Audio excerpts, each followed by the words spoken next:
Buen día chicos, ¿cómo están? Espero que muy bien. Yo soy la doctora Lorena Amarilla y hoy vamos a hacer una revisión sobre las infecciones de vías urinarias, que también comúnmente le llamamos IBU o ITU, porque también le decimos, son llamadas infecciones del tracto urinario. ¿Por qué son importantes las infecciones de vías urinarias? En primer lugar, tienen una importancia epidemiológica elevada por su alta prevalencia, porque pueden presentarse en cualquier persona, en cualquier rango de edad y también en ambos géneros.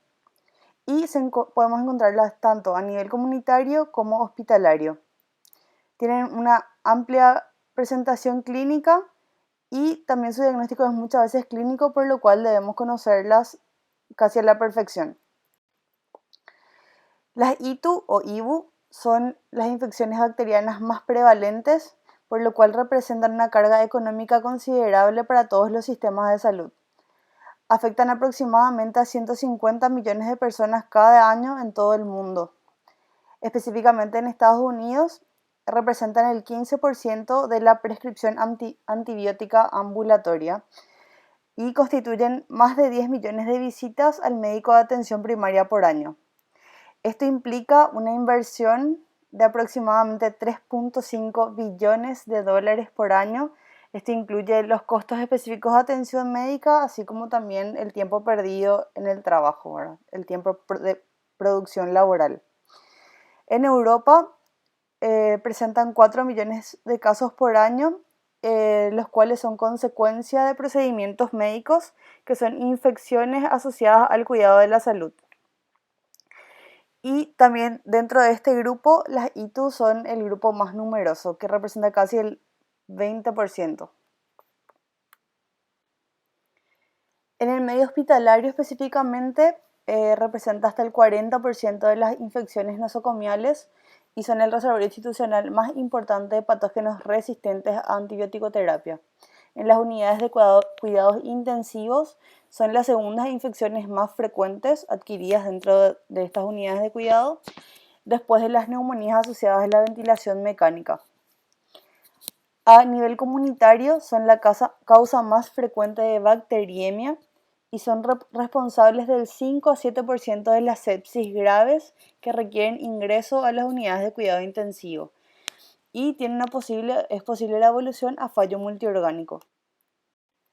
En las infecciones del tracto urinario, el género es el mayor determinante de la incidencia de estas infecciones. Se calcula que entre un 50 a 60% de las mujeres adultas padecerán un episodio de IBU sintomática a lo largo de su vida. Esta diferencia entre ambos géneros es más frecuente en el género femenino, se debe a que la uretra femenina es corta y el paso de microorganismos al interior de la vejiga es un fenómeno frecuente, en especial durante el coito. En cambio, en el varón, la mayor longitud de la uretra lo protege y también hay una sal de zinc con actividad antibacteriana que es secretada por la próstata, en el líquido prostático, que evita el ascenso espontáneo de microorganismos a través de la uretra. En el varón generalmente la cistitis, que es uno de los cuadros que se encuentran dentro del espectro de las infecciones urinarias, se debe generalmente, con más frecuencia realmente, a la manipulación instrumental de la uretra, o sea, la introducción de sondas, o a la existencia de una prostatitis crónica o una anomalía urológica anatómica o funcional.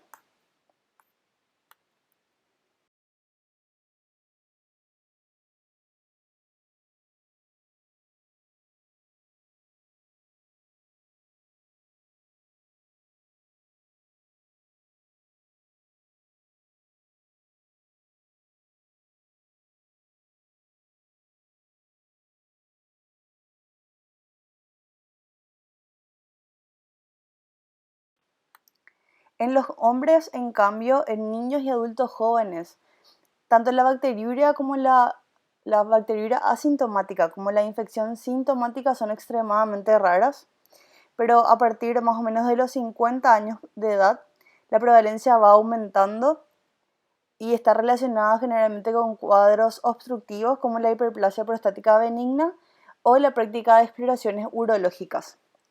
En ancianos de ambos sexos aumenta la incidencia cuando tienen alguna enfermedad debilitante crónica o viven en centros geriátricos. Como ya saben y conocen, las vías urinarias constan de arriba para abajo de los cálices y la pelvis renal, los uréteres que descienden hasta la vejiga y la vejiga que se continúa con la uretra, que termina en el meato uretral. Considerando esta, con respecto a la patogénesis de las infecciones de las vías urinarias no es distinta de las demás infecciones en el sentido de que es resultado de la interacción entre el organismo patógeno, el huésped y el medio ambiente. Con respecto al organismo patógeno, depende de qué tipo de organismo es, la presencia de factores de virulencia y su expresión. En el huésped tienen que ver antecedentes genéticos, factores de conducta del individuo, las enfermedades de base que tenga y receptores específicos de los tejidos a ser infectados. Y el medio ambiente tenemos en cuenta la ecología vaginal, la anatomía, retenciones urinarias y también dispositivos médicos.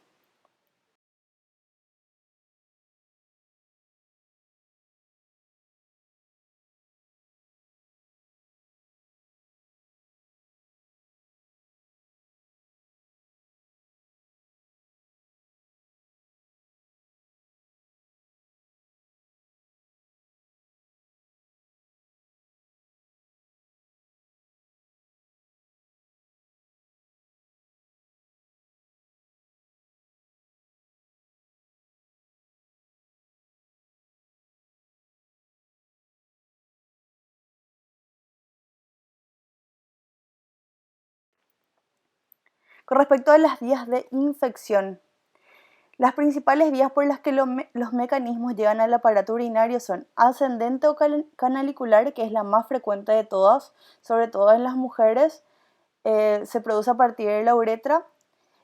También se encuentra en individuos con uropatías obstructivas y después de manipulaciones instrumentales.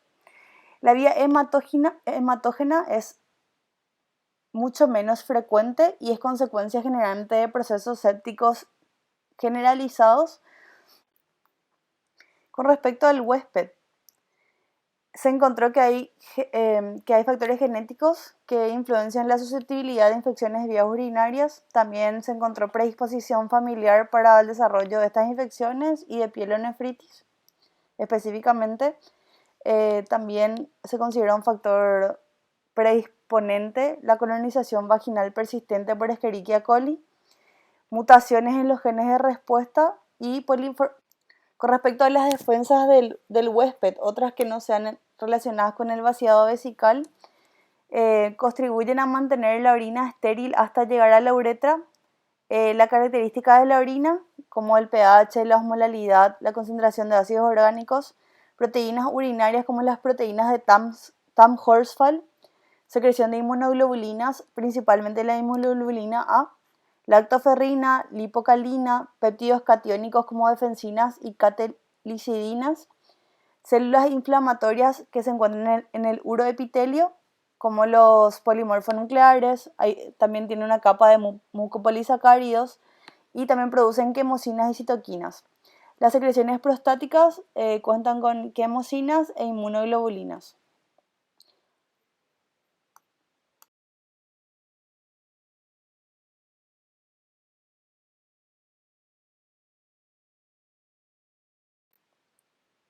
Otros factores que favorecen la infección son, como ya hablamos, la edad, el sexo, las relaciones sexuales y la falta de higiene, y también defectos anatómicos, metabólicos y iatrogénicos.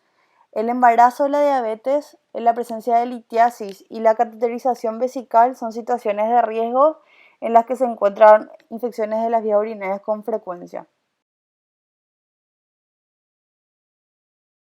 Con respecto a los organismos patógenos, tienen que saber y grabarse a fuego que la Escherichia coli es el microorganismo causal de la mayoría de las infecciones de vías urinarias independientemente de otros factores de riesgo.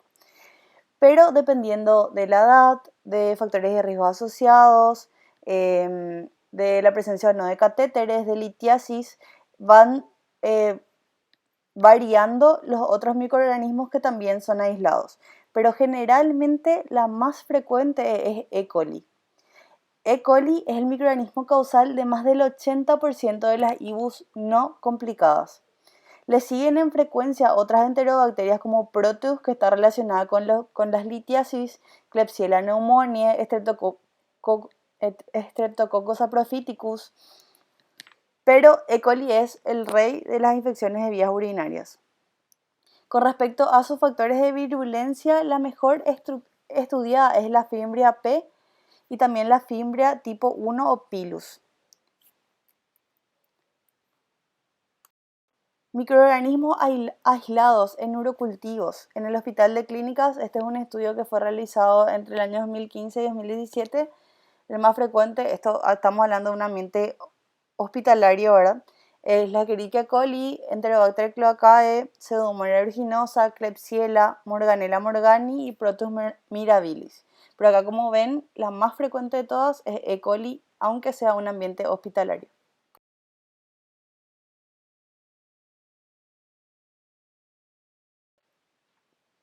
Con respecto a la estructura del género Enterobacteria, es un grupo muy heterogéneo y extenso de bacilos gram negativos y su hábitat natural es el intestino del ser humano. Esta familia comprende muchos géneros como Escherichia, Shigella, Salmonella, Enterobacter, Klebsiella, Serratia, Proteus, que son los más conocidos, pero hay otros más. Los Shigella, Salmonella seguro les suenan más por su patogenia intestinal, pero Escherichia coli también puede ser un patógeno intestinal, que son la mayoría de los tipos, pero también pueden ser extraentéricos. Pueden ser parte de la microbiota normal y en algunas ocasiones originan enfermedades. Salmonella y Shigella son siempre patógenos para el ser humano. Los de la familia Enterobacteriaceae son bacilos, son anaerobios, pero pueden ser aerobios facultativos. Fermentan amplia gama de hidratos de carbono, tienen una estructura antigénica compleja y pueden producir diversas toxinas y otros factores de virulencia.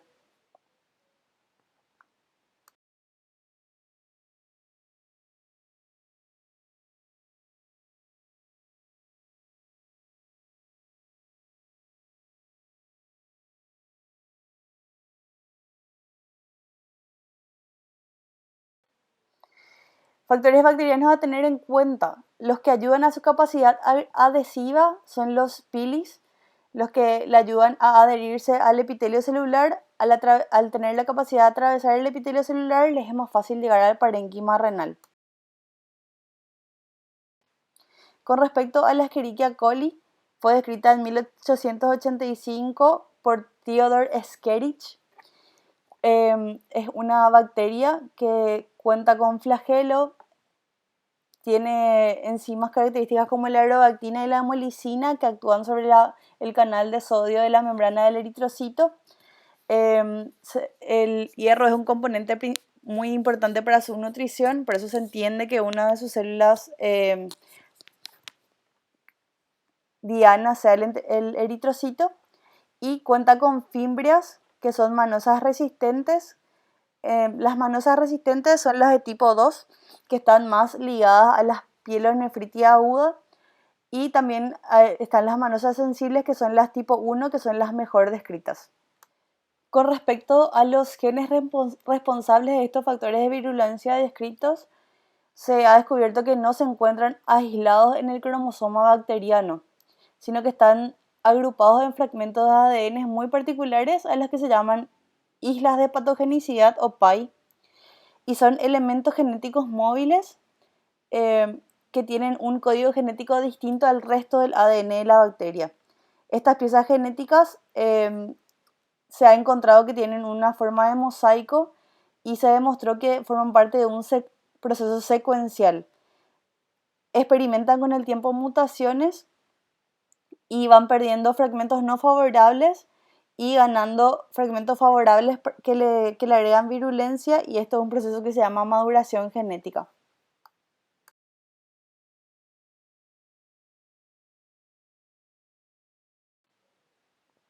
Podemos observar en esta diapositiva las fimbrias, la fimbria tipo 2, que es el tipo P, son las manosas resistentes, están más relacionadas con las pielonefritis y se unen a receptores glicopeptídicos que tienen en común los receptores A y B galactosa.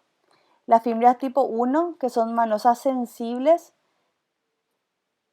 están relacionadas con infecciones urinarias a repetición y menos relacionadas con las pielonefritis.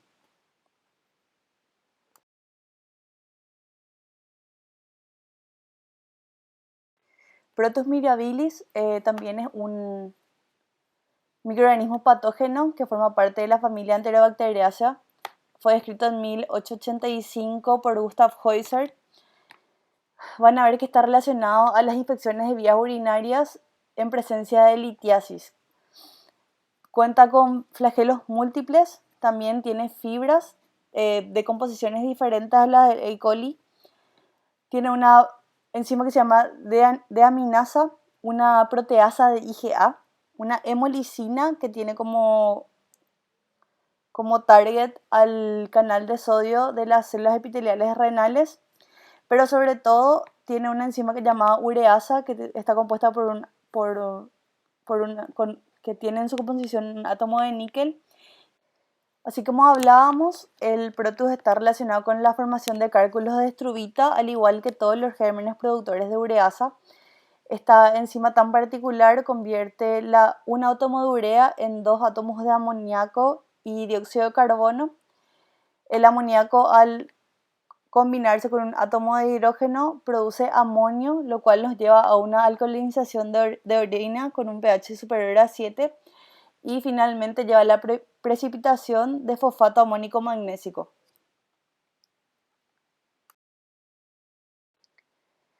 La respuesta inflamatoria a través de células inflamatorias lleva a la formación de radicales de oxígeno, peróxido de hidrógeno, enzimas lisosómicas, lo que causa daño a tejidos y formación de cicatrices. Estas cicatrices llevan a una modificación permanente de la función renal. También se produce reflujo intrarrenal de bacterias. Estas bacterias liberan endotoxinas. Las endotoxinas actúan como iniciadores de la quimiotaxis. Hay fagocitosis de bacterias, liberaciones de iones superóxidos y también hay muerte de células tubulares. Se sigue generando más inflamación intersticial, lo cual también daña el tejido renal y lo cual va disminuyendo la función renal, más aún si las infecciones son recurrentes y no se resuelven. La agregación de granulocitos lleva a una obstrucción capilar e isquemia renal. Luego podemos también tener daño por reperfusión.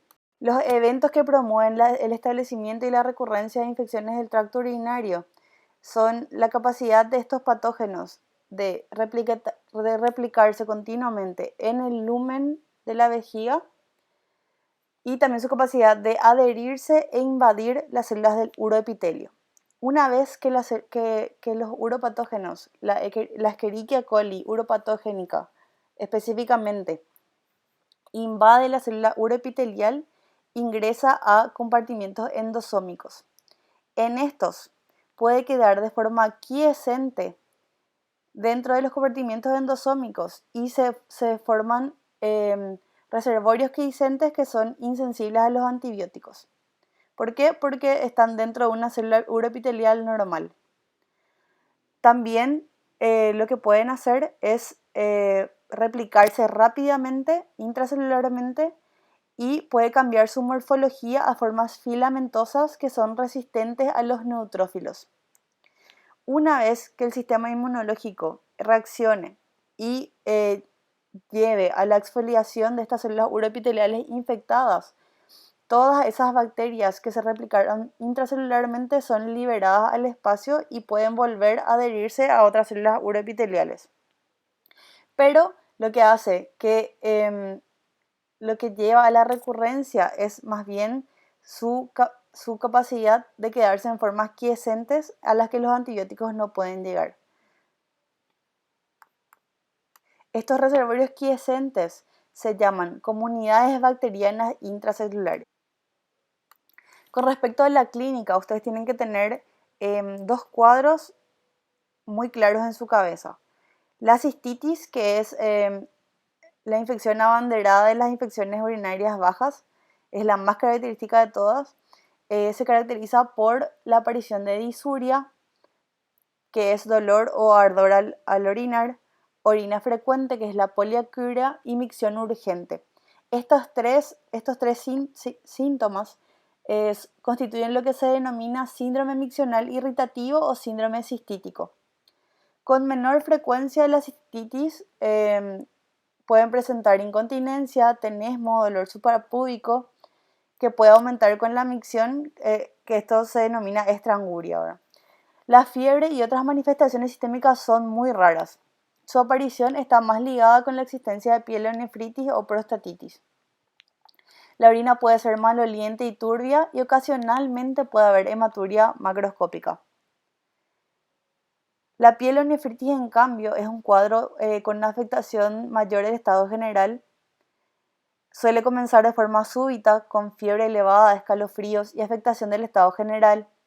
La distensión de la cápsula renal es la que origina dolor en la fosa lumbar, a veces con náusea y vómitos. El dolor puede irradiar al flanco, a la fosa ilíaca del mismo lado o al epigastrio. La percusión de la fosa lumbar y la palpación bimanual suelen ser dolorosas. Esto es lo que en el examen físico se describe como puño percusión positivo, signo de puño percusión positivo. Este cuadro puede acompañarse o ir precedido en 1 o 2 días de un síndrome cistítico, pero no siempre está presente. Tienen que tener en cuenta que cerca del 20% de los pacientes con pielonefritis aguda presenta bacteriemia y en torno al 5% desarrollan un shock séptico.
El diagnóstico en la mayoría de los cuadros es clínico, pero en casos especiales y que nos generen dudas se suelen emplear tiras reactivas. También se pide el análisis de orina simple en el que podemos encontrar un líquido turbio, el número de glóbulos blancos aumentados y hay un parámetro que se denomina nitritos que cuando hay una infección bacteriana suele ser positivo porque son bacterias que fermentan los nitratos a nitritos.